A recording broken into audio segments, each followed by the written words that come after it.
ఇతనిలో దేవుని యొక్క గుణ లక్షణాలు ఇప్పుడు చెప్పండి. ఒకటి, దేవుని యొక్క గుణ లక్షణం ఏంటి? ఒకటి, దేవుడు పరిశుద్ధుడు. రెండు, దేవుడు యథార్థవంతుడు. దేవుడు దయాదాక్షిణ్యపూర్ణుడు. దేవుడు న్యాయవంతుడు. దేవుడు నీతిమంతుడు. నేను మినిస్ట్రీలకు వచ్చినప్పుడు ఈ వర్తమానాన్ని నేను చూశాను ఒక పుస్తకంలో. అదే చెప్పాలని అనుకుంటూ ఉన్నాను. బహుశా పాత వాళ్ళకు తెలిసి ఉండొచ్చు, చదివిన వాళ్ళు. ఇదేమిటి, ఈ టైటిల్ ఏమిటి అని అంటే, యోబును అపవాది ఎందుకు గురిగా పెట్టుకున్నాడు. యోబును అపవాది ఎందుకు గురిగా పెట్టుకున్నాడు అనేది ఆలోచన చేస్తే మనం దాని గురించి మనం ధ్యానం చేసుకుంటూ మనం వెళ్దాం. మీ కొరకు నేను మరొకసారి చదువుతాను, చూడండి. యోబు గ్రంథం 1వ అధ్యాయము 6 నుంచి 10 వచనాలు నేను చదువుతాను, దయచేసి గమనించండి. దేవదూతలు యెహోవా సన్నిధిని నిలుచుటకై వచ్చిన దినం ఒకటి తటస్థించెను. ఆ దినమున అపవాది యగువాడు వారితో కలిసి వచ్చెను. యెహోవా, నీవు ఎక్కడి నుంచి వచ్చితివని వానిని అడుగగా, అపవాది భూమి మీద ఇటు అటు తిరుగులాడుచు అందులో సంచరించుచూ వచ్చితినని యెహోవాకు ప్రత్యుత్తరమిచ్చెను.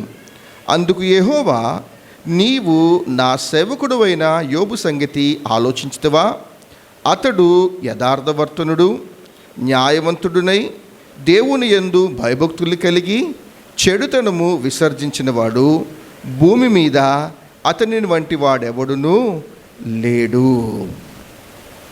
యోబు గురించి మనందరికీ తెలుసు.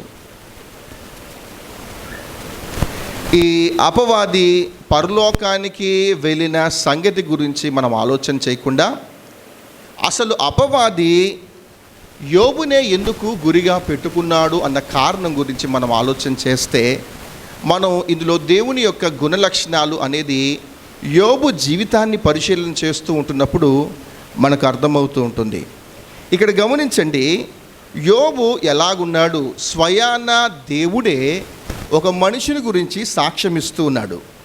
స్వయాన దేవుడే ఒక మనిషి మీద సంపూర్ణమైన నమ్మకంతో అపవాది చేతికి తనను ఇలా అప్పగిస్తూ, నీ ఇష్టం వచ్చింది చేసుకో, ప్రాణం ఒక్కటి తీమాకు అని చెబుతూ ఏమని యోబు గురించి తాను సాక్ష్యం ఇచ్చాడు అనంటే, చూడండి, నా సేవకుడైన యోబు సంగతి ఆలోచించితివా?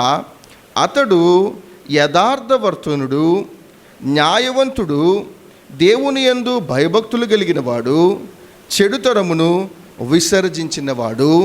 భూమి మీద అతని వంటి వాడెవడునూ లేడు. యోబు గురించి మనం చాలా జాగ్రత్తగా ఆలోచన చేస్తే ఇక్కడ మనకు అర్థమవుతూ ఉంటుంది. ఎన్ని మాటలు ఇక్కడ మనకు కనిపిస్తూ ఉంటాయి అని అంటే, యోబు నా సేవకుడు అన్న మాట మనకు కనిపిస్తూ ఉంటుంది. రెండు, యోబు యథార్థవంతుడు అన్న మాట మనం చూస్తూ ఉంటాం. మూడు, యోబు న్యాయవంతుడు. నాలుగు, యోబు దేవుని యందు భయభక్తులు కలిగిన వ్యక్తి. ఐదు, యోబు చెడుతనమును విసర్జించినవాడు. యోబు గురించి మనం ఆలోచన చేస్తే, ఊజు దేశంలో లేకపోతే ఆ తూర్పు దేశపులో అన్నిటిలో ఇతని వంటి ధనవంతుడు మరొకడు ఎక్కడా లేడు. ఇతడు చాలా ధనవంతుడు అయినప్పటికీ కూడా ఆలోచన చేయండి, యోబు గురించి మనం ఆలోచన చేస్తే, యోబు అబ్రాహాము కంటే చాలా ముందటివాడు అని మనం ఆలోచన చేయాలి. అబ్రాహాము కంటే ముందటివాడు అయినప్పటికీ కూడా అతనికంటూ ఒక మందిరము అనేది లేదు, అతనికంటూ ఒక సేవకుడు అనేబడిన వాడు లేడు, అతన్ని ఆత్మీయంగా నడిపించగలిగిన వ్యక్తులు ఎవ్వరూ లేరు. అయినప్పటికీ తిను ఎలాంటి సాక్ష్యం కలిగి ఉన్నాడు అనంటే, ఇతడు దేవుని సేవకుడు, యథార్థవంతుడు, న్యాయవంతుడు, దేవుని యందు భయభక్తులు కలిగిన వాడు, చెడుతనమును విసర్జించిన వాడు అన్న సాక్ష్యాన్ని తిను పొందుకుంటూ ఉన్నాడు. ఈ 5 కారణాల చేత ఏం జరుగుతుంది అనంటే, అపవాది ఇతని మీద దాడి చేయటానికి ఆలోచన చేస్తూ ఉన్నాడు. గమనించండి, ఏ వ్యక్తి అయితే దేవునికి సన్నిహితమైన సహవాసము కలిగి ఉంటారో, ఏ వ్యక్తి అయితే దేవుని ఎడల భయభక్తులు కలిగి ఉంటారో వాళ్ళని చూస్తూ ఉంటున్నప్పుడు అపవాది జీర్ణించుకోలేడు. ఏ వ్యక్తి అయితే దైవికమైన జీవితం కలిగి జీవించటానికి ఆలోచన చేస్తూ ఉంటాడో వాళ్ళ మీద ఖచ్చితంగా అపవాది దాడి చేస్తూనే ఉంటాడు.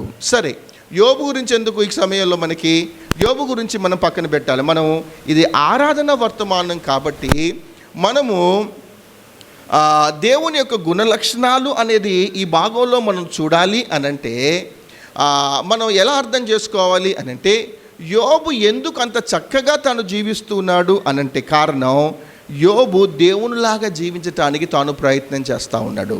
చూద్దాం ఇంతకు యోబు దేవుణ్ణి ఎలా నమ్ముకున్నాడు అనేది ఆలోచన చేస్తే చూడండి, యోబు గ్రంథం 42వ అధ్యాయము 5వ వచనం చూస్తే మనకు అర్థమవుతుంది. ఏముంది అనంటే, వినికిడి చేత నిన్ను గూర్చిన వార్త నేను వింటిని, అయితే ఇప్పుడు కన్నులారా నిన్ను చూచుచూ ఉన్నాను. యోబు ఎలా రక్షించబడ్డాడు అనంటే ఒకటే రీజన్ ఏంటి అనంటే దేవుణ్ణి ఎలా కనుగొన్నాడైనా వినికిడి చేత దేవుణ్ణి తెలుసుకున్నాడంతే. దేవుని యొక్క సువార్త ఎలా అందిందో మనకు తెలియదు. ఎవరో అక్కడ నిలబడి మాట్లాడుతూ ఉన్నాడు. ఆకాశాన్ని చేసినవాడు, సూర్యుని చేసినవాడు, చంద్రుని చేసినవాడు, భూమిని చేసినవాడు, సమస్త జీవరాశులను చేసినవాడు, మానవుల్ని చేసిన దేవుడు ఒక ఆయన ఉన్నాడు. మనము ఆరాధన చేయాలి, మనము ఆయన్ని మాత్రమే పూజించాలి అన్నమాట ఎలా విన్నాడు అనంటే వినికిడి చేత ఆయన్ను గూర్చిన వార్త తాను విన్నాడు. వెంటనే ఆయన ఏం చేశాడు అనంటే ఈ దేవుణ్ణి నేను ఆరాధన చేయాలి అనుకున్నాడు. అంగీకరించడం మాత్రమే కాదు, ఆయన యొక్క ఆత్మీయ జీవితము అనేది ఏ స్థాయికి వెళ్ళింది అనంటే ఇప్పుడు కన్నులారా నిన్ను చూచుచూ ఉన్నాను. ఇప్పుడు యోబుకు దేవునికి మధ్య ఎంత దగ్గర సంబంధం ఏర్పడింది అనంటే వాళ్ళు కన్నులారా చూచుకునేంత స్థాయికి వాళ్ళిద్దరు వెళ్ళిపోయారు. చాలా దగ్గర సామీప్యతలోకి వాళ్ళు వెళ్ళిపోయినట్టుగా కనిపిస్తూ ఉంటుంది. ఈ రీజన్ చేత యోబు ప్రభువును తెలుసుకున్నాడు అన్న కారణం చేత, రెండవది యోబు దేవునితో సన్నిహితమైన సహవాసం చేస్తూ ఉన్నాడు అన్న కారణం చేత అపవాది యోబు మీద దాడి చేస్తూ ఉన్నాడు. రెండవ కారణం చూడండి, యోబు గ్రంథం 12వ అధ్యాయము 3వ వచనం. యోబు గ్రంథం 12వ అధ్యాయము 3వ వచనం మనం చూస్తే అక్కడ అంటున్న మాట ఏంటంటే, అయినను మీకున్నట్టు నాకును వివేచన శక్తి కలిగి ఉన్నది, నేను మీకంటే తక్కువ జ్ఞానము కలవాడును కాను, మీరు చెప్పిన వాటికి ఎరుగని వాడెవడు. ఇక్కడ రాయబడిన మాట ఏంటి అని అంటే దేవునికి మొరపెట్టి ప్రత్యుత్తరము పొంది తిని అన్న మాట ఇక్కడ మనకు కనిపిస్తూ ఉంటుంది. మూడవ రీజన్ ఏమిటి అని అంటే ఆయన దేవునితో ప్రతిరోజు మాట్లాడుతూనే ఉన్నాడు. మాట్లాడటం మాత్రమే కాదు, దేవుని ద్వారా అతడు ప్రత్యుత్తరము పొందుతూ ఉంటున్నట్టుగా ఇక్కడ కనిపిస్తూ ఉంటుంది. మీకు అర్థమైంది ఇప్పుడు? ఒకటి, వినికిడి ద్వారా ప్రభువుని తెలుసుకున్నాడు. రెండు, దేవుణ్ణి కన్నులారా చూస్తూ ప్రతిరోజు సహవాసం చేస్తూ ఉన్నాడు. మూడు, ఈయన విజ్ఞాపన చేస్తూ ఉంటుంటే, ఈయన ప్రార్థన చేస్తూ ఉంటుంటే దేవుని ద్వారా ప్రత్యుత్తరము అనేది వస్తూ ఉంటుంది. దీనిని ఒక ముక్కలో చెప్పాలి అనంటే ప్రతిరోజు యోబు ఏం చేస్తున్నాడు అనంటే దేవునితో సహవాసం చేస్తూ ఉన్నాడు. ప్రతిరోజు దేవునితో తాను సహవాసం చేస్తూ ఏం చేస్తున్నాడు అనంటే వాళ్ళు నడుచుకుంటూ దేవునితో వాళ్ళు ఇద్దరు మాట్లాడుకుంటున్నట్టుగా మనం చూస్తూ ఉన్నాం. నేను ఇలా అనుకుంటున్నాను, దేవుడు ప్రతిరోజు తనతో మాట్లాడుతూ ఏమని చెబుతున్నాడు అనంటే అప్పటికి ధర్మశాస్త్రము అనేది రాలేదు కాబట్టి, అప్పటికి మందిరము సంఘము అనేది లేదు కాబట్టి, అప్పటికి దేవాలయము అనేది ఏమీ లేదు కాబట్టి, అప్పటికి ప్రవక్తలు అనబడిన వ్యక్తులు ఎవరూ లేరు కాబట్టి, ఇప్పుడు యోబు యొక్క జీవితం ఎంత బాగుంది అనంటే దేవునితో ప్రతిదినము సహవాసం చేస్తూ ఇలా అనుకుంటున్నాను, దేవుడు యోబుతో ఇలా మాట్లాడుతున్నాడు ఏమిటి అనంటే నాకుంటూ మానవుల పట్ల ఒక ప్రణాళిక ఉంది, మానవులు ఇలాంటి లక్షణాలు కలిగి ఉండాలని నేను ఆలోచన చేస్తూ ఉన్నాను. యోబు, నీకు విషయం చెప్పనా, ఇప్పుడు నువ్వు ఉన్నావు కదా, దరిదాపు 2000 సంవత్సరాల తర్వాత లేకపోతే 3000 సంవత్సరాల తర్వాత నేనున్నాను కదా, నేను రక్తమాంసాలు ధరించుకొని భూమి మీదకి వెళ్తాను. భూమి మీద నేను ఒక మానవుడిలాగా జీవిస్తాను. ఎలా జీవిస్తాను అనంటే చాలా అద్భుతంగా జీవిస్తాను అనుకుంటూ ప్రతిరోజు దేవుడు యోబుతో మాట్లాడుతూ నాకులాగా జీవించటానికి ప్రయత్నం చేయి యోబు అని దేవుడు యోబుతో మాట్లాడుతూ ఉన్నాడు. నాకులాంటి మనసు కలిగి నువ్వు జీవించటానికి ప్రయత్నం చేయి యోబు, నిన్ను బట్టి నేను చాలా సంతోషిస్తూ ఉంటాను అని ఎప్పుడైతే వాళ్ళిద్దరి మధ్య ఉన్న సహవాసం, వాళ్ళిద్దరి మధ్య ఉన్న ఈ మాట ఎప్పుడైతే జరుగుతూ ఉంటుందో అప్పటి నుండి యోబు ఎలా జీవించడానికి ప్రయత్నం చేస్తూ ఉన్నాడంటే, ఎస్, నేను జీవిస్తే ఇక్కడ నేను చేస్తున్న లోకస్తుల్లాగా నేను జీవించను. నేను గనక జీవిస్తే ఎలా జీవించాలి అని అంటే ప్రతిరోజు దేవుడు నాతో సహవాసం చేస్తూ ఉన్నాడు కదా. ఈయనే కొన్ని వేల సంవత్సరాల తర్వాత మానవుడిగా పుట్టినప్పుడు ఎలా జీవించాలని అనుకుంటూ ఉన్నాడో నేను కూడా ఎలా జీవించాలి అని అంటే నేను కూడా అలాగనే జీవించటానికి నేను ప్రయత్నం చేస్తాను. నాలో నుండి ఏం కాలుపడాలి అని అంటే క్రీస్తు యొక్క దైవత్వము అనేది కనపడాలి, క్రీస్తు యొక్క మనస్సు అనేది కనపడాలి, క్రీస్తు యొక్క లక్షణాలు నాలో కనపడాలి. ఇలా నేను జీవించటానికి ప్రయత్నం చేయాలి అని యోబు ఎప్పుడైతే అలా జీవించటానికి ప్రయత్నం చేస్తూ ఉన్నాడో అప్పటి నుండి ఏం జరిగింది అనంటే అపవాది యోబు మీద దాడి చేయటము అనేది ప్రారంభించాడు. యోబులో కొన్ని దైవికమైన లక్షణాలు మనం చూద్దాం. గమనించండి, యోబులోని లక్షణాలు కాదు ఇవి. యోబు ఇప్పుడు ఎవరిని ఫాలో అవుతూ ఉన్నాడు? Imitation of God. అంటే యోబులాగా ఉండట్లేదు. ఇప్పుడు యోబు ఎవరిని పోలి నడవాలనుకుంటున్నాడు అనంటే దేవుని పోలి నడవటానికి ప్రయత్నం చేస్తూ ఉన్నాడు. ఇప్పుడు నేను చెప్పే వచనాలన్నీ మీరు గమనించండి. ఇవన్నీ ఏమిటి అనంటే దైవికమైన లక్షణాలు. చూడండి, మొట్టమొదటి చూద్దాం. యోబు గ్రంథం 31వ అధ్యాయము. యోబు గ్రంథం 31వ అధ్యాయము 9-10 వచనం. 1వ వచనం చూడండి.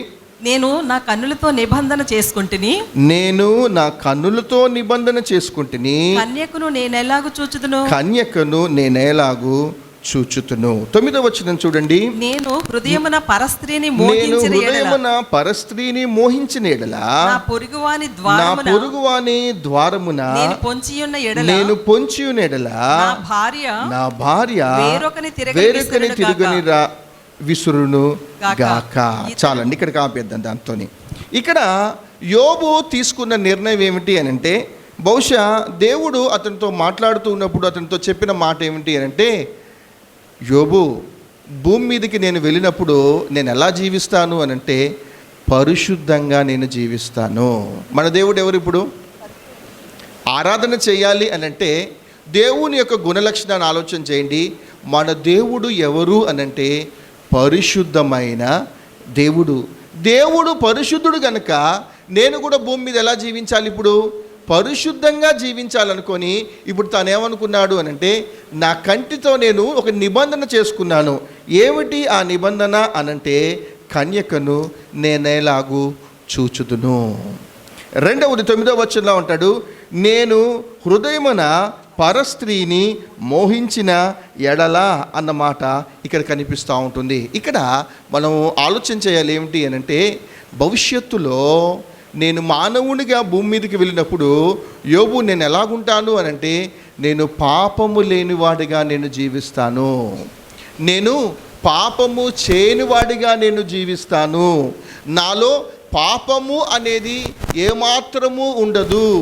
నేను నా కంటితో నేను ఒక నిబంధన చేసుకుంటాను. ఏమిటి అని అంటే వేరే వ్యక్తిని నేను మోహపు చూపుతో చూడను. ఇదే నిర్ణయము ఇక్కడ యోబు గారు తీసుకుంటున్నాడు. నేను కన్యకను ఎలాగ చూస్తును, పరస్త్రీని నా హృదయంలో మోహపు చూపుతో నేను ఎలా చూస్తూ ఉంటాను. ఎప్పుడైతే ఇలా పరిశుద్ధంగా పాపము లేకుండా తాను జీవించడానికి ఎప్పుడైతే తాను ప్రయత్నం చేశాడో అపవాదికి చాలా కోపం వచ్చింది. అపవాది దాన్ని జీర్ణించుకోలేకపోయాడు. ఒక మానవుడు పరిశుద్ధంగా జీవించటమా, కనుక ఇలాంటి వ్యక్తుల మీద నేను దాడి చేయాలనుకున్న వాడు ఏం చేస్తాడు అంటే ఎవరైతే దేవుని పిల్లలు పరిశుద్ధంగా జీవించటానికి ప్రయత్నం చేస్తారో వాళ్ళ మీద దాడి జరుగుతూ ఉంటుంది.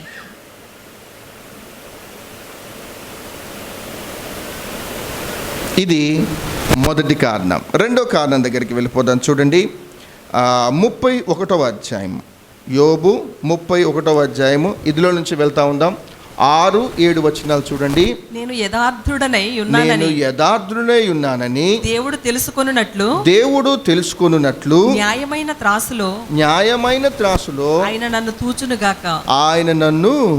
తూచునుగాక. రెండవది ఏమిటి అనంటే, యోబు, నేను భూమి మీదకి వెళ్ళినప్పుడు పరిశుద్ధంగా జీవించటం మాత్రమే కాదు, నేను యథార్థంగా జీవిస్తాను.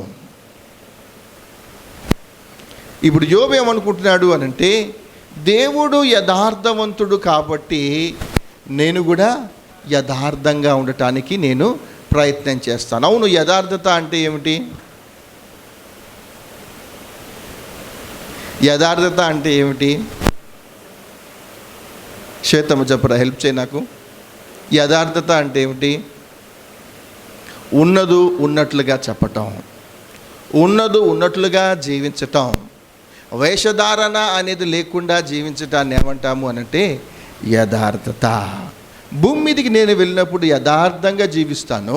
నువ్వు నాతో సహవాసం చేస్తూ ఉంటున్నప్పుడు నువ్వు కూడా ఎలాగుండాలి అనంటే యథార్థంగా జీవించాలి. ఎప్పుడైతే యోబులో ఈ లక్షణము అనేది కనపడిందో వెంటనే అపవాదతని మీద దాడి చేయటము అనేది ప్రారంభించాడు.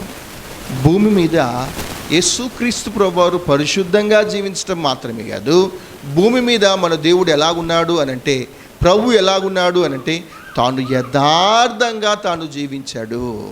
తాను యథార్థంగా జీవించటం వల్లనే ఏం జరిగింది అనంటే, వాళ్ళ ఆవిడ వచ్చేసి ఒకానొక రోజున తిట్టింది, నీ యథార్థతను నీవు వీడకుందువా, దేవుణ్ణి దూషించి చచ్చిపోరాదు అనే స్టేజ్లోకి తాను వెళ్ళిపోయాడు.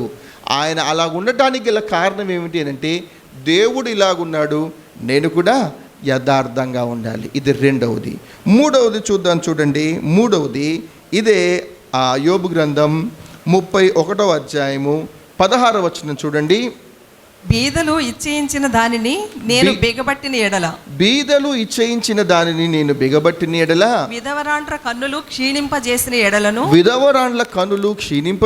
ఎడలను తల్లిదండ్రులు లేని వారిని నా అన్నములో కొంచెమైనను తిననీయక నేను ఒంటరిగా భోజనము చేసిన ఎడల ఎవడైనను వస్త్రహీనుడై నేను చూడగను, బీదలకు వస్త్రము లేకపోవుట నేను చూడగను, వారి దేహములు నన్ను దీవింపకపోయిన ఎడలను, వారు నా గొర్రెబొచ్చు చేత వేడిమి పొందకపోయిన ఎడలను. ఇలా చూసుకుంటూ వెళ్తా ఉంటుంటే ఇక్కడ ఏం కనిపిస్తూ ఉంటుంది అని అంటే, బీదలకు ఇచ్చేయించిన దాన్ని నేను బిగబట్టిన ఎడల, విధవరాండ్ల కన్నులు క్షీణింపజేసిన ఎడల, తల్లిదండ్రులు లేని వాళ్ళను, వస్త్రహీనులు, ఇలా కొన్ని లిస్టు చెప్పుకుంటూ వెళ్తూ ఉన్నాడు. ఇక్కడ మనం గమనిస్తే ఏమైనా ఆలోచన చేయొచ్చు అని అంటే, ఒకవేళ నేను వాళ్ళను పట్టించుకోకపోతే నేను పాడైపోతానంటున్నాడు ఆయన. ఈ లక్షణం ఎవరిది అనంటే దేవుని యొక్క లక్షణం. దేవుడు ఎవరు అనంటే ఇక్కడ యోబులో దయాదాక్షిణ్యత అనేది కనిపిస్తుంది. యాక్చువల్గా దేవుని యొక్క గుణలక్షణం ఏమిటి అనంటే దేవుడు దయాదాక్షిణ్య పూర్ణుడు. ఇది ఎక్కడి నుంచి నేర్చుకున్నాడు యోబు? ఇది ఎక్కడి నుంచి నేర్చుకున్నాడు అనంటే ఇది దేవుని యొక్క లక్షణం.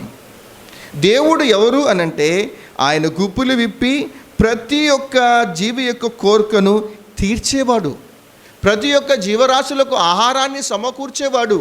దేవుడు ఎవరు అనంటే దయాదాక్షిణ్య పూర్ణుడు గనక ఈ లక్షణము దేవుల్లో ఉంది. కాబట్టి ఇప్పుడు నేను ఎలాగుండాలి భూమి మీద అనంటే, నేను కూడా ఎలాగుండాలి అనంటే ఇక్కడ అంటున్నాడు, బీదలు ఇచ్చేయించిన దానిని నేను బిగబట్టిన ఎడలా. యోబులో కూడా మనం ఏం చూస్తూ ఉంటాము అనంటే దయాదాక్షిణ్యత అనేది మనం చూస్తూ ఉంటాం. సో ఈ లక్షణము దేవుని యొక్క లక్షణం కాబట్టి అది యోబులో ఎప్పుడైతే కనిపిస్తూ ఉంటుందో తాను జీర్ణించుకోలేకపోయాడు. నాలుగవది చూడండి, ఇదే 31వ అధ్యాయము 20-21 వచనాలు చూడండి. గుమ్మములో నాకు సహాయము దొరుకునని తండ్రి లేని వారికి నేను అన్యాయము చేసిన ఎడల నా భుజశల్యము దాని గూటు నుండి పడునుగాక. ఇక్కడ యోబు తీసుకున్న మరొక నిర్ణయం ఏమిటి అని అంటే, నేను ఎవరికి అన్యాయం చేయకూడదు. ఏమనుకున్నాడు ఆయన? నేను ఎవరికి అన్యాయము అనేది చేయకూడదు. ఒకవేళ నేను అన్యాయం చేస్తే, తండ్రి లేని వారికి అన్యాయం చేస్తే ఏమవుతుంది అని అంటే, నా భుజశల్యము దాని గూటి నుండి పడునుగాక, నా బాహువు ఎముకలలో నుండి విరుగునుగాక. ఎందుకు ఇంత సీరియస్ డెసిషన్ తాను తీసుకుంటూ ఉన్నాడు అని అంటే, ఒకటే, నా దేవుడు న్యాయవంతుడు గనుక నేను కూడా భూమి మీద ఎలాగుండాలి, న్యాయంగా జీవిస్తే చాలా బాగుంటుంది అనుకున్నాడు. యోబు చూస్తూ ఉన్నాడు, వామ్మో ఈ వ్యక్తి ఎలాగున్నాడు, పరిశుద్ధంగా జీవిస్తున్నాడు, ఈ వ్యక్తి దేవునిలాగానే యథార్థంగా జీవిస్తున్నాడు, ఈ వ్యక్తి దేవునిలాగానే దయాదాక్షిణ్యత అనే లక్షణాలు కలిగి ఉన్నాడు, ఈ వ్యక్తి దేవునిలాగానే న్యాయంగా జీవిస్తూ ఉన్నాడు, కాబట్టి ఇతడు క్షేమంగా ఉండటానికి వీల్లేదు. చివరిది చూసుకొని మనం ఆరాధన చేద్దాం. చూడండి, చివరిది ఏమిటి అనంటే, ఇదే యోబు గ్రంథం 29వ అధ్యాయం. యోబు గ్రంథం 29వ అధ్యాయము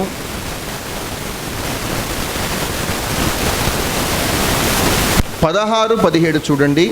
దరిద్రులకు తండ్రిగా ఉంటిని, దరిద్రులకు తండ్రిగా ఉంటిని, ఎరుగని వారి వ్యాజ్యమును నేను శ్రద్ధగా ఎరుగని వారి వ్యాజ్యము నేను శ్రద్ధగా విచారించితిని, దుర్మార్గుల దవడ పళ్ళను ఊడగొట్టి తిని, దుర్మార్గుల దవడ పళ్ళను ఊడగొట్టి తిని, వారి పళ్ళల్లో నుండి దోపుడు సొమ్మును లాగివేసి తిని. ఓకేనండి, ఓకేనా. ఇక్కడ ఈయన లక్షణం ఎలా కనిపిస్తుంటుంది అని అంటే, ఒక న్యాయాధిపతిలాగా తాను కనిపిస్తూ ఉంటాడు. 29:14 చూడండి. 29:14 నేను నీతిని వస్త్రముగా ధరించుకొని ఉంటిని, నేను నీతిని వస్త్రముగా ధరించుకొని ఉంటిని గనుక అది నన్ను ధరించెను, నా న్యాయ ప్రవర్తన నాకు వస్త్రమును పాగాయును ఆయను. యోబు యొక్క లైఫ్ భూమి మీద ఎలాగుంది అని అంటే, తను ఎలా అనుకున్నాడు అని అంటే, నేను భూమి మీద జీవించినంత కాలము నీతిగా జీవించాలి, నేను భూమి మీద జీవించినంత కాలము న్యాయం తీర్చుకుంటూ వెళ్తూ ఉండాలి. ఇది ఎవరి లక్షణము అనంటే, దేవుని యొక్క లక్షణము. యోబు ఎలాగుంటేవాడు అనంటే, ఆ 17వ వచనంలో చూస్తే, దుర్మార్గుల దవడ పళ్ళను ఊడగొట్టి తిని అని అంటా ఉన్నాడు. ఎందుకు అనంటే, ఒకరి జీవితంలో అన్యాయము అనేది జరుగుతూ ఉంటుంటే యోబు జీర్ణించుకోలేనివాడు కాదు. కనుక ఈయన ఎలాగున్నాడు అనంటే, నీతిగా జీవించటానికి ప్రయత్నం చేశాడు, ఈయన న్యాయంగా జీవించటానికి ప్రయత్నం చేశాడు. ఇది ఎవరి లక్షణము అనంటే, ఇది దేవుని యొక్క లక్షణము. సో దేవుణ్ణి తెలుసుకున్నాడు, దేవునితో ప్రతిరోజు సహవాసం చేస్తూ ఉన్నాడు, దేవునితో ప్రతిరోజు సహవాసం చేస్తూ దేవునిలాగా తాను జీవించటానికి ప్రయత్నం చేస్తూ ఉన్నాడు. ఇప్పుడు ఇతనిలో దేవుని యొక్క గుణ లక్షణాలు ఇప్పుడు చెప్పండి. ఒకటి, దేవుని యొక్క గుణ లక్షణం ఏంటి? ఒకటి, దేవుడు పరిశుద్ధుడు. 2, దేవుడు యథార్థవంతుడు. దేవుడు దయాదాక్షిణ్యపూర్ణుడు. దేవుడు న్యాయవంతుడు. దేవుడు నీతిమంతుడు. కనుక ఈ 5 లక్షణాలు జ్ఞాపకం చేసుకుంటూ మన దేవుని బట్టి మనము ఆరాధన చేసుకుందాం.